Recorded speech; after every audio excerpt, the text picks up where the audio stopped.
कर्मण्येवाधिकारस्ते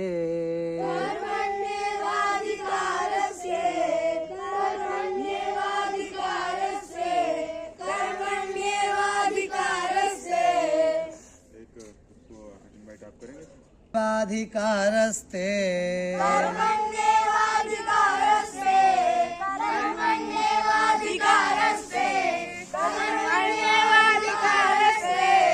मा फलेषु कदाचन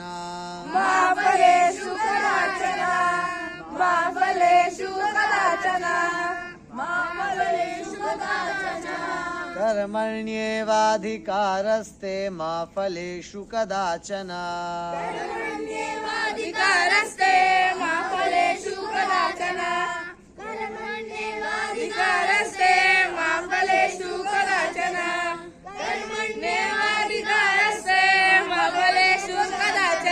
मा कर्म फल हेतुर्भू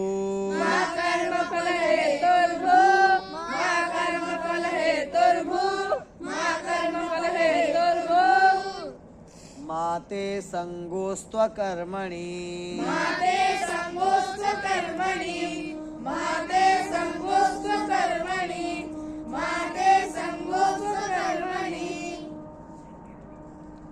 कर्म फल हेतुर्भूर्माते संगोस्त्वकर्मणि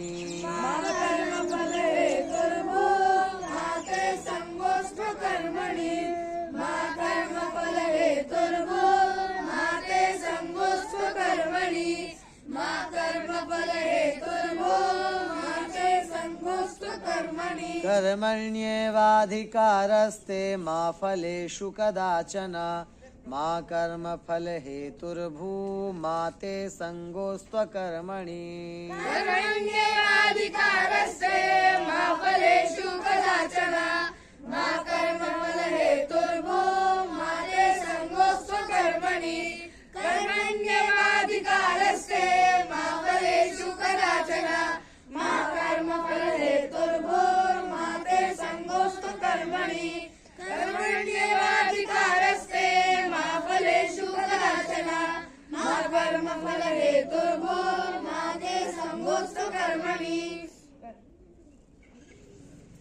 हे पार्थ, भवतः अधिकारः केवलं कर्मणि एव अस्ति। अर्थात तुम्हारा अधिकार केवल कर्म में ही है। कदाचन फलेषु मा, अर्थात फल में नहीं है। समझे? अर्थात कर्म करने के अधिकारी हो, फल की इच्छा रखने के अधिकारी नहीं हो। अगर फल की इच्छा में आप अधिकार रखते हो तो दुखी होने के लिए तैयार हो जाओ। ठीक है? क्योंकि आप कुछ भी कार्य करोगे, भगवान किंचिदपि कार्यम करिष्यति तर्हि फल रूपेण भगवान किम प्राप्स्यति इति निश्चितं नास्ति। परञ्च भवान् तु शुभमेव इच्छन्ति ना। भवान् तु किम् इच्छन्ति? अहं कार्यं कृतवान्, अहं शुभं प्राप्स्यामि। अस्तु, यदेव अस्ति ना। और यदि भवन्तः कदाचित् अशुभं कदाचित् अशुभं यदि भवान् प्राप्स्यति तर्हि किं भविष्यति? भवान् दुखी, किं दुखी भविष्यति। एतदर्थं भगवान् कथयति अत्र, भगवन्तः कथयन्ति अत्र यत् कर्मणि एव भवतः अधिकारः अस्ति। आपका अधिकार केवल किसमें है? जतिन किसमें है? कर्म। भवतां कर्मः किं वर्तते इदानीं? भवतां कर्मः किं वर्तते? अध्ययनं। तर्हि फलस्य चिन्ता मा कुर्वन्तु। यत् परीक्षायां कियत् अंकाः आगमिष्यन्ति, किम् आगमिष्यति, चिन्ता मा कुरु। भवान् केवलं सम्यक्तया किं करोतु? भवन्तः किं कुर्वन्तु? अध्ययनम्। अध्ययनम भवतः कर्मम वर्तते, भवताम सम्यक्तया अध्ययनम कुर्वन्तु। एवं किम न कुर्यात् मा कर्म फल हेतुर्भू, अर्थात कर्म फलस्य हेतु अपि मा भवतु। जो कर्म कर रहे हो उसका हेतु भी मत बनो, केवल कर्म करो, इच्छा भी मत करो और हेतु भी मत बनो। हेतु समझते हो? मेरी वजह से ऐसा हुआ, इसको कहते हैं हेतु। ठीक है। माँ एक तो माँ फलेषु कदाचन, कदाचित फलस्य इच्छा न भवेत्, एवं माँ कर्म फल हेतुर्भू, कर्म फलस्य हेतु अपि मा भवतु।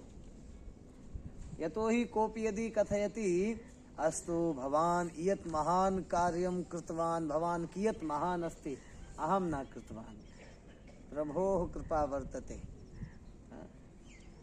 प्रभोः कृपातः प्रभु एव कारयितवान् मया, प्रभु ने ही मेरे शरीर के द्वारा ऐसा कार्य करा दिया, मैं कुछ करने लायक नहीं हूँ। ठीक है। या आप लोगों की, सबकी वैष्णव जनों की कृपा है, आप सबकी आशीर्वाद से चल रहा है। ऐसा ही बोलो, मैंने किया तो अहंकार विमूढ़ात्मा कर्ता हमिति मन्यते। अहंकार जागृत हो जाएगा यदि स्वयं को क्या मान बैठोगे? कर्ता। इसलिए कर्म फल का हेतु मत बनो। ठीक है। ना भोक्ता बनो ना कर्ता बनो। क्योंकि कौन है? भोक्तारम यज्ञ तपसाम,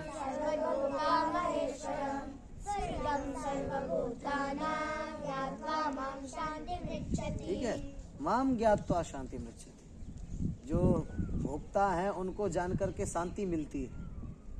हम अगर भोक्ता बन जाएंगे तो हमारे विषय में जान के किसी को शांति मिलेगी? ठीक है। तो भगवान सभी के क्या है? भोक्ता है, संपूर्ण सृष्टि के कर्ता धर्ता है। आप कर्ता धर्ता मत बनो। और उससे भी शून्य, उससे भी ज्यादा भगवान क्या कह रहे हैं? माते संगोस्त्व कर्मणि। और ये सुनकर के तो देवांश बोला कि कर्म ही क्यों करेंगे जब हमें फल नहीं चाहिए, जब हमें उस कर्म का हेतु भी नहीं बनना, तो हम कर्म क्यों करेंगे? है? राधे श्याम बोला क्या जरूरत है कर्म करने की फिर? है? अकर्मण्य रहेंगे भाई, हमें कर्म का फल चाहिए नहीं, हमारे मन में कर्म के फल की कोई इच्छा नहीं, कर्म के फल का हेतु भी नहीं खुद को मानना है, तो इससे अच्छा हम कर्म नहीं करेंगे। भगवान कह रहे हैं क्या? माते संगो अस्तु अकर्मणि, अर्थात अकर्मण्य मत बनो, अकर्मण्य का सहारा मत लो, उसकी संगति मत करो, अर्थात कर्म करो। ठीक है। लेकिन फल की ना तो इच्छा करो, ना ही फल का हेतु बनो। ठीक है।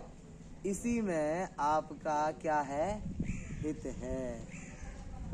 और कदाचित आप उसका हेतु बन भी रहे हो, उसका फल आपको, पहले तो बनो मत बिल्कुल किसी प्रकार से। और यदि आपको फल मिल रहा है, फल तो निश्चित रूप से आपको मिलेगा जो भी आपने कार्य किया है। ठीक है। परीक्षा में कुछ तो लिखे हो तो कुछ तो अंक आपको मिलेंगे, कोरा पन्ना तो छोड़ करके नहीं आए।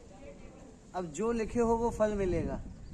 तो अब आपको फल की इच्छा थी नहीं, तो दुखी सुखी आपको होना नहीं, जो दे दिया प्रभु जी ने ठीक है। ठीक है। अभी क्या है? कर्म यदि आपने अच्छा किया तो अशुभ फल प्राप्त हो नहीं सकता, यदि आपने कार्य अच्छी तरीके से किया है। ठीक है। और आप कर्म फल के हेतु भी स्वयं को नहीं मानते हो, तो शुभ मिलेगा तो उसका अभिमान जागृत नहीं होगा कि देखो हमने कितना महान कार्य किया, ये भी आपको नहीं लगेगा। और ये तो सर्वाणि कर्माणि मयि सन्न्यस्य मत्पराः अनन्येनैव योगेन मां ध्यायन्तः। ये बड़ा कठिन है। कर्मण्येवाधिकारस्ते मा फलेषु कदाचन, बहुत कठिन है। माँ कर्म फल हेतु, ये तो उससे भी ज्यादा कठिन है। यहाँ तक कि लोग बाग ये भी विचार कर लेते हैं कि मैंने 2 महीने से मिठाई नहीं खाई, समझे, या फिर मेरी वजह से सब लोगों ने मिठाई खाई, मैं लाया, मैंने ऐसा किया, मैंने, ये बहुत मुश्किल है छोड़ना। लोग बाग कहते हैं कि हमने छोड़ दिया, फिर भी वो सूक्ष्म रूप से भीतर बना रहता है, कोई भी हो। अरे अमुक अमुक व्यक्ति ने अमुक अमुक कार्य किया, वो रहता ही रहता है, ठीक है।